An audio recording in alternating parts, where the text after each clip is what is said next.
On April 21, 1999, I was shopping in Kmart, and I at the time was pregnant and also a diabetic. My legs felt a little weak, and I thought my blood sugar was low, but when I took it, it was normal.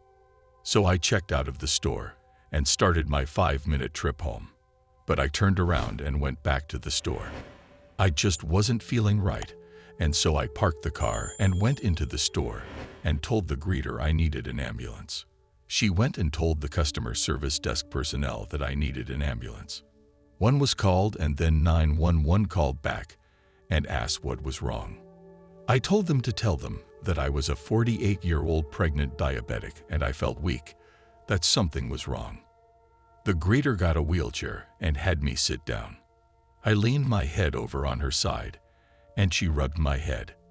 I told her that I thought I was going to die. I just had this feeling. She said, "Baby, you are going to be all right." The ambulance arrived, and I got up and walked to the stretcher and laid down, not having any real distress, just felt real tired.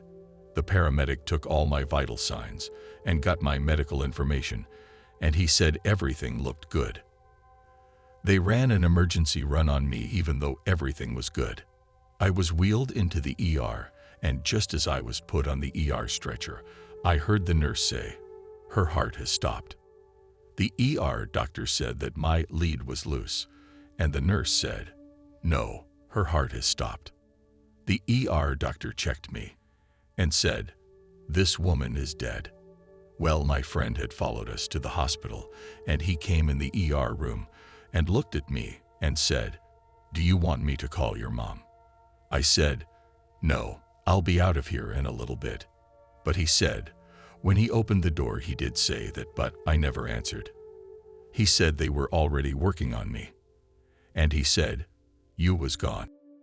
This is the best part. I will never forget as long as I live, if I live to be 1,000. I just walked through the door, and I was in another land. The most wonderful and beautiful place I have ever seen. I remember standing in this street that was cobblestone, but it was gold, and I looked down at my feet, and just looked at my bare feet on this beautiful gold street. I walked over to one of the buildings, and it was so astonishingly beautiful. I remember taking my hand and rubbing the wall and admiring the beauty. I just stood there and rubbed it. As I began walking down the street, I met people, and we just knew everything. We exchanged smiles, and I said I was looking for my sister and daughter. I knew they were there. It was just a matter of finding them. I was not scared. I had a peace and understanding of everything. I had no memory of my life here. I just knew who was there, and I kept on looking at this city that was in front of me.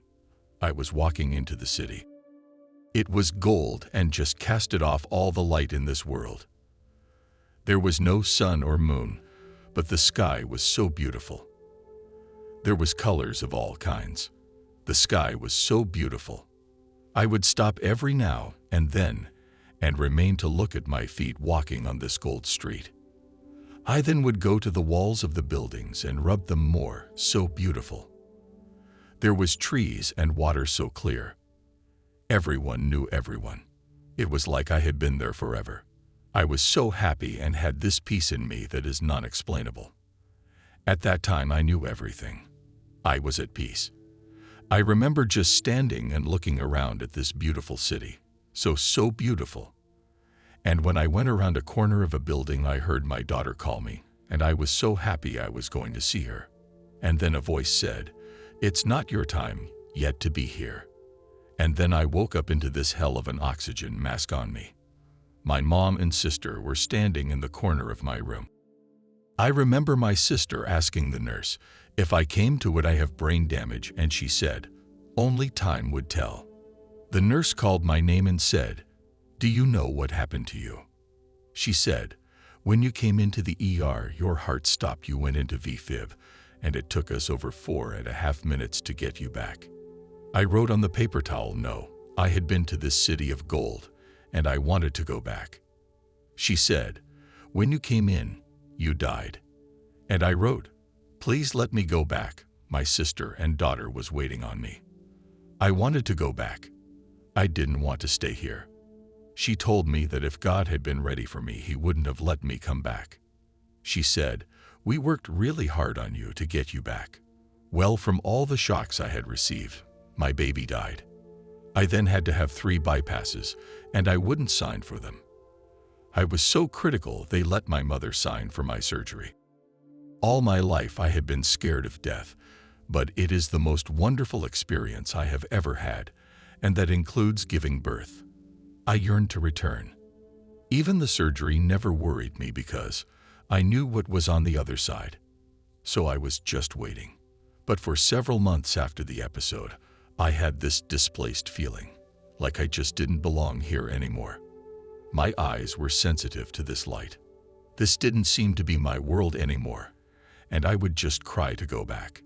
Well, I told my doctor, and he said that patients he has talked to have this same feeling. He asked me if I ever considered suicide. I told him, no. He said that some people want to go back and they do this and have these thoughts. I told him, God can take care for me, and what He wants for me will be. I finally got back in the normal flow of life. But I still think of this daily, and I'll just cry because I am homesick sometimes. I just figured that my life journey here is not finished, and there are people I have to share love with and tell what a wonderful world is forever.